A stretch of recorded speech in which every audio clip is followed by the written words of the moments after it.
Növbəti mövsüm Misli Premyer Liqasında çıxış etməyi hədəfləyən Baku Sporting çempionatda qalan oyunlarını qazanaraq cari futbol ilini elitaya vəsqə verən yerlərdə bitirmək istəyir.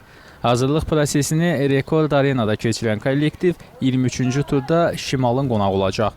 Qarşıdakı görüşlərin vacibliyini vurğulayan baş məşqçi Rəul Nəcəfov fikirlərini bizimlə bölüşdü. Oyunlar hamısı bir-birindən önəmlidir. Çünki artıq elə bir mərhələyə girmişik ki, hər bir oyun bizim üçün finaldır.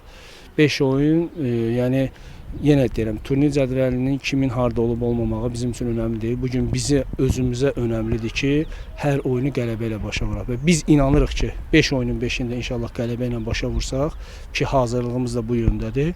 Biz turnir cədvəlini ən azından ikinci pillədə bitirəcəyik. 35 yaşlı çalışdırıcı play-off mərhələsinə yüksələcəkləri təqdirdə Premyer Liqa təmsilçisi ilə qarşılaşacaqlarından çəkinmədiklərini bildirib. Təbii ki, Premyer Liqa komandaları birinci liqa komandalarına müqayisədə infrastruktur baxımından, maliyyə baxımından, yəni komandalardakı səviyyə baxımından, liqa səviyyəsi baxımından bizdən üstündürlər. Yəni sürət, güc, yəni Premyer Liqa səviyyəsi, birinci liqa səviyyəsi hansı tərəfdən baxsaq, təbii ki, Premyer Liqa komandaları favoritdir. Amma ki, yəni belə deyək, bu bir oyundan ibarətdir. Bir oyundan da ibarət olduğuna görə yəni bir çox hallar var ki, yəni dünya təcrübəsində də var ki, birinci liqa komandaları Premyer Liqa komandalarını keçir. Yəni biz də inanırıq ki, ilk öncə orada oynamağa haqq qazanaq.